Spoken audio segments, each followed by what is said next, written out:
Good morning. आज हम लोग पढ़ने वाले हैं सर्किल। और सर्किल में हम लोग कुछ सवाल करेंगे जो जेई मेंस में आए हुए हैं पहले। तो हम लोग उनको देखेंगे और हम लोग ये पाएंगे कि हम लोगों को उनको सॉल्व करने के लिए कोई बहुत ज़्यादा और बहुत कॉम्प्लेक्स नॉलेज की ज़रूरत नहीं है। आपके पास अगर बेसिक्स क्लियर हो तो सारे सवाल किए जा सकते हैं। तो आइए हम लोग 2-3 एग्जाम्पल देखेंगे और उनके थ्रू समझने की कोशिश करेंगे कि हमने अभी तक क्या पढ़ा है और हमको कितनी ज़रूरत है।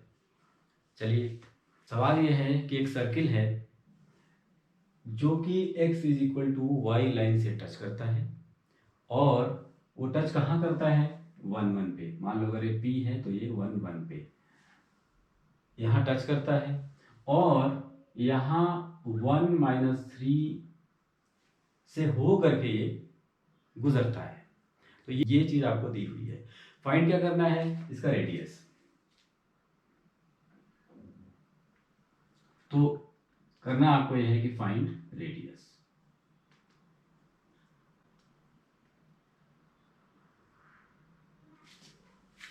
चलो इसका हम सेंटर मानते हैं सी। ये पॉइंट मान लो पी डैश है जहां से गुजरती है।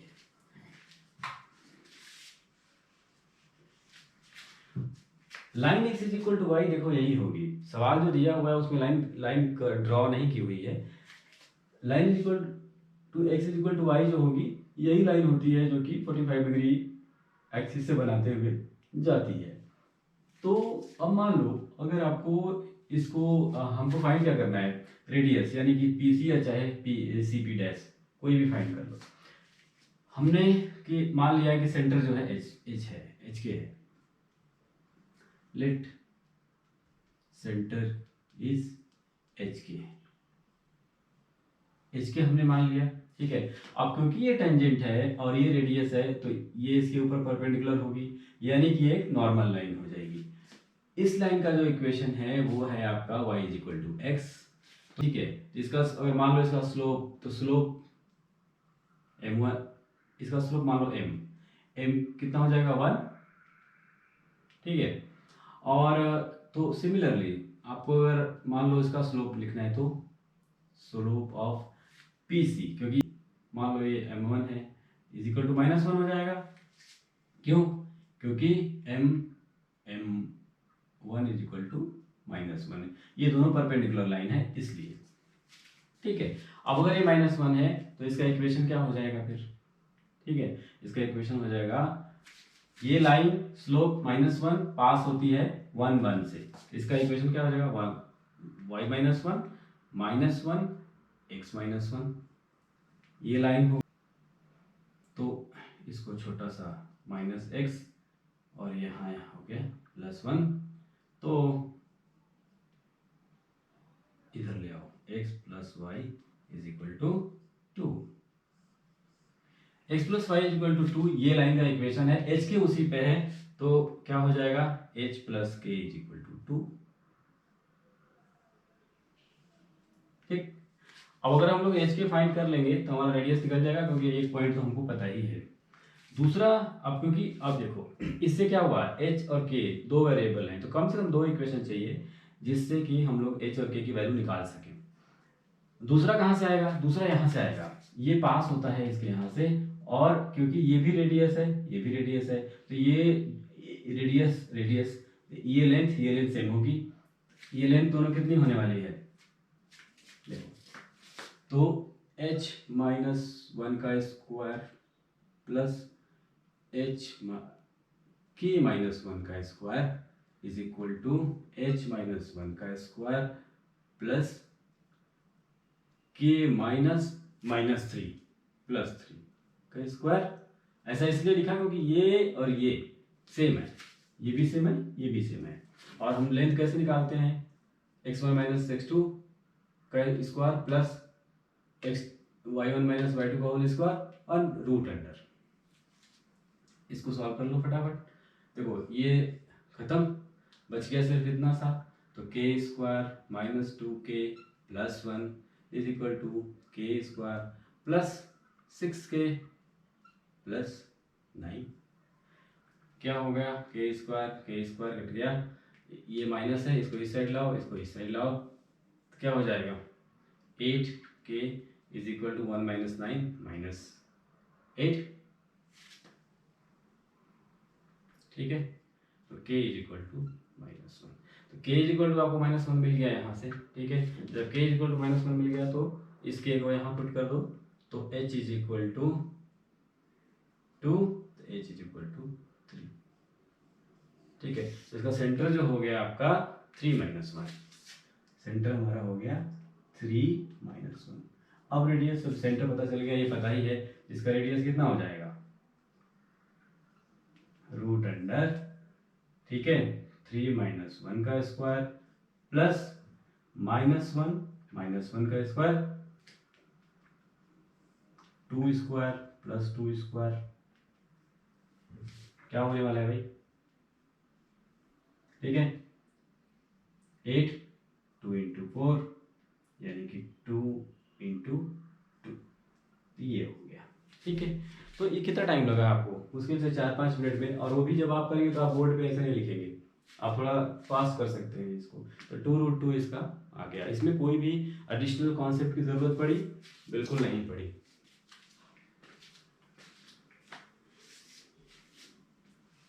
एक सवाल है, वो कह रहा है कि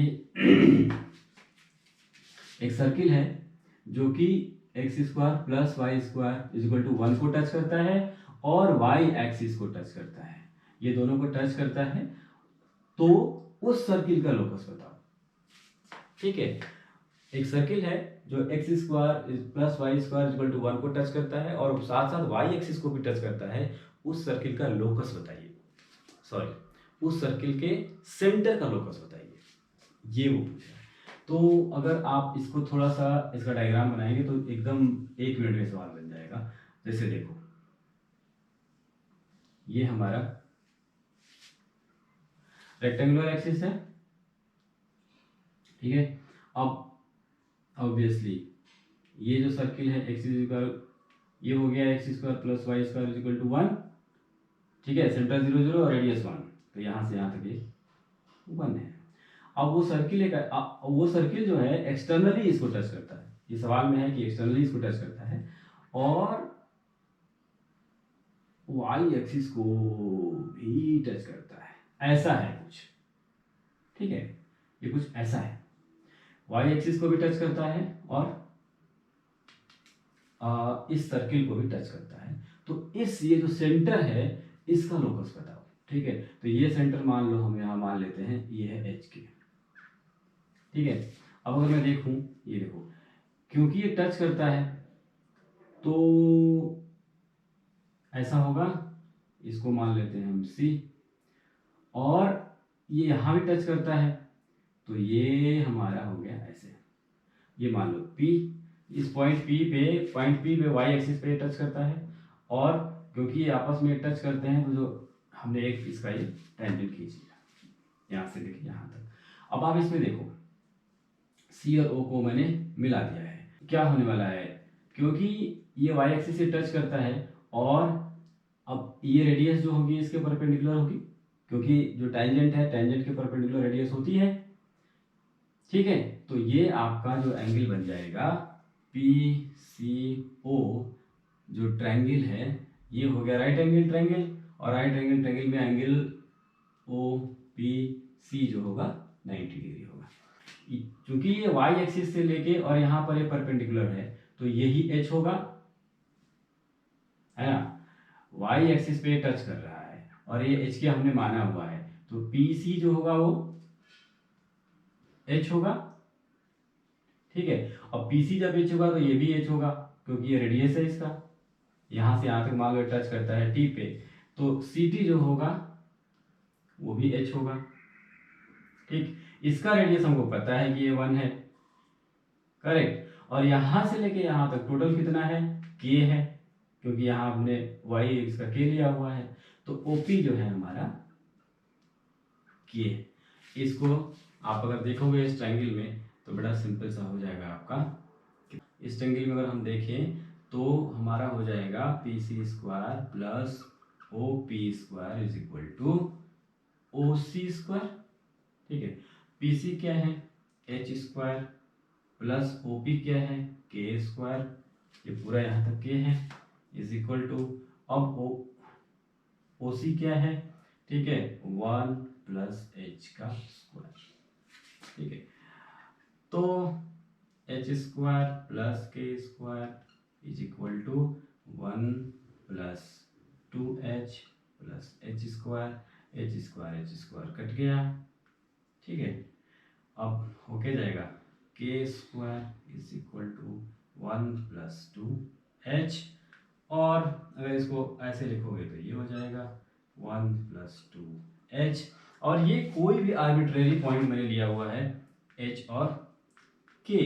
तो अगर इसका लोकस निकालना है, लोकस हो जाएगा y is equal to 1 plus 2x, ठीक है। तो कितना टाइम लगा इसको करने में, ये बहुत ही छोटा है। तो ऐसे ही सवाल आते हैं, अगर आप देखोगे ना तो ऐसे ही सवाल आते हैं, इतने मुश्किल सवाल नहीं आते हैं जो कि इतना परेशान होगा। तो बस सिंपल अपना लॉजिकली अप्लाई करो, और ये डायग्राम को थोड़ा सा समझने की कोशिश करनी चाहिए। अगर हम डायग्राम जितना जल्दी समझेंगे उतना ही जल्दी हमारा सवाल बन जाएगा। चलो एक और सवाल लेते हैं। ये सवाल ये है कि X square plus Y square is equal to 4 और X square plus Y square plus 6x plus 8y minus 24, ये दो सर्किल हैं। ये कह रहा है कि इनका जो कॉमन टेंजेंट होगा इनमें से किस पॉइंट से गुजरेगा। तो अगर आपको इसको देखना है तो सबसे पहला काम हम क्या करेंगे, देखो ये तो पता ही है इसमें कि इसका जो सेंटर होगा, अगर मैं देखूं तो सेंटर हमारा है 0 0, और रेडियस अगर r1 कहूँ, मान लो c1 कहूँ, r1 कहूँ, तो रेडियस हो गया 2, ठीक है। इसका देख लेते हैं हम लोग, इसमें क्या है, इसका सेंटर क्या होने वाला है। अगर मैं सीधे सीधे अगर देखूंगा इस तरीके से जनरल इक्वेशन से, तो आप देखो इसमें ये क्या हो जाएगा, इसको हम लोग लिख सकते हैं X square plus Y square plus 2 into 3x plus 2 into 4y minus 24 is equal to 0। तो अब अगर इसको आप देखोगे तो इसका रेडियस क्या होता है, माइनस g माइनस f, तो माइनस 3, C2 का जो सेंटर है वो हो जाएगा माइनस 3 माइनस 4, रेडियस क्या हो जाएगा भाई, F square plus G square 3 square plus 4 square minus c, तो माइनस 24, ये हो गया आपका, ठीक है। ये क्या हो गया, 9 plus 16 plus 24, 49 is equal to 6, ठीक है। ये आपको चीज़ समझ में आ गई। अब आप एक चीज़ और देखना, ये सर्किल है तो ये सर्किल देखो ऐसा, अब ये सर्किल होगा कैसा, अगर इसको देखेंगे हम लोग तो देखो ये 7 है इसका रेडियस, ये 2 है। अब अगर इन दोनों के बीच का अगर सेंटर हम लोग निकाल के देखेंगे, सेंटर के बीच का डिस्टेंस कितना आता है, एक बार वो भी निकालते हैं। तो हम लोगों को जो टेंजेंसी, हम लोग ये क्यों कर रहे हैं, ऐसा इसलिए कर रहे हैं क्योंकि अगर दो सर्किल आपस में टेंजेंट हैं तो अब कॉमन टेंजेंट है, तो कॉमन टेंजेंट हमारा जो होगा वो अगर हम देखते हैं अगर दोनों अलग अलग हैं, अगर दोनों सर्किल जो हैं सेपरेटेड हैं, टच नहीं करते, तो 4 कॉमन टेंजेंट होते हैं। अगर वो एक पॉइंट पे टच करते हैं तो 3 कॉमन टेंजेंट होते हैं, और अगर वो इंटरसेक्ट कर जाते हैं तो 2 पर होता है। और एक और केस है जो कि मैंने शायद कवर नहीं किया हुआ था, उसमें क्या होता है कि अगर सर्किल के अंदर अगर सर्किल टच करता है तो सिर्फ एक ही कॉमन टेंजेंट होगा। तो अब अगर हम लोग देखते हैं ज़रा यहाँ पर, अब वो कैसे निकालते थे हम लोग ये कहते थे कि अगर दोनों सेंटर के बीच का जो डिस्टेंस है, दोनों रेडियस के बीच के दोनों रेडियस के सम के बराबर अगर हो जाए तो वो एक पॉइंट पे टच करते हैं। तो यहाँ पर आके देखते हैं कि दोनों के तो अगर हम देखें distance between the two centres, ठीक है, C1 C2, तो C1 C2 के बीच में डिस्टेंस निकालना है भाई, कितना हो जाएगा, देखो ये 0 0 है, ये 3 है, तो ये तो बहुत ही सिंपल है, 3 square plus 4 square is equal to 5 square, ये हो जाएगा 5, ठीक है। तो ये हो गया हमारा, ये हमारा हो गया 5, ठीक है। तो अब इसमें क्या देख पा रहे हो, इसमें ये देखो कि R2 minus R1 is equal to, ये डिस्टेंस अगर मान लो इन दोनों के बीच का डिस्टेंस अगर t माने तो R2 इज इक्वल R2, ठीक है। तो हियर हम लोग क्या देख रहे हैं भाई कि R2 minus R1 is equal to इन सेंटर के बीच का डिस्टेंस मान लो है t। तो ये कैसा सर्किल बनेगा, ऐसा बनेगा, देखो ऐसे केसेस में सर्किल ऐसा बनता है, ठीक है। ये सर्किल जो होगा ऐसा बनेगा, ठीक है। ये मेरा वो सेंटर हो गया, ये सेंटर हो गया। तो अब इसमें अगर मैं देखूंगा तो ये यहाँ से यहाँ तक हो जाएगा 7, टोटल 7 है, और इस छोटे वाले का हो जाएगा 2, ठीक है। तो 7 माइनस 2, ठीक है, ये पूरा, और 7 माइनस 2 इक्वल टू 5 आ रहा है। इसका मतलब ये है कि ये इंटरनली आपस में ये टच करेगा, और जब इंटरनली टच करेगा तो इसका जो कॉमन टेंजेंट होगा वो एक ही होगा, ऐसा होगा, ठीक है।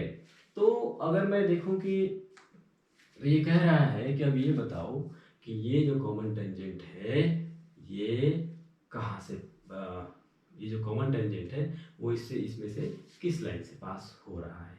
तो उसके लिए बहुत ज़रूरी है कि हम लोग अब इस, देखो इतना करने से हमको ये पता चला कि कॉमन टेंजेंट सिर्फ एक ही है, ठीक है। अब इसका इक्वेशन निकाल लेते हैं। इसका इक्वेशन अगर मैं निकाल देखूं तो इन दोनों सर्किल को अगर मैं सॉल्व कर दूं तो मुझे ये पॉइंट ऑफ कांटेक्ट निकल जाएगा, क्योंकि दोनों आपस में ये टच करते हैं। तो इनको सॉल्व कर लेते हैं हम लोग, ठीक है। इनको सॉल्व करते हैं, तो इनको सॉल्व करोगे तो देखो ये क्या क्या होने वाला है, इसमें से ये माइनस कर दो, ये टर्म हट जाएगा, बचेगा कितना, बचेगा सिर्फ हम लोगों को 6x plus 8y is equal to, इधर 20 लाओ 4 20, ठीक है। ये है, ये वो पॉइंट है, दरअसल ये वो पॉइंट है। और वैसे भी अगर ऐसे टेंजेंट कॉमन टेंजेंट होते हैं, अगर दोनों को सॉल्व करने से माइनस जब हम करते हैं ना तो ये इक्वेशन आ जाता है कॉमन टेंजेंट का। फिलहाल मान लो ये पॉइंट है, यही वो पॉइंट है, ये हमारा जो पॉइंट है, सॉल्व करने के बाद जो पॉइंट आया ना वो यही आया, ठीक। इसको थोड़ा और छोटा कर लो, 2 से डिवाइड कर लो, 3x plus 4y is equal to 10। अब इसमें वैल्यू डाल के देख लो किसके आता है, देखो ये 3 इंटू 6 प्लस 4 माइनस 2 कितना आ रहा है भाई, 18 माइनस 8 इज इक्वल टू 10। तो ये हमारा सेटिस्फाई कर जाएगा, बाकी कोई भी सेटिस्फाई नहीं करेगा। तो ये भी कोई बहुत मुश्किल नहीं था, इसमें सिर्फ यही पता करना था कि टेंजेंट जो है वो कॉमन है ना।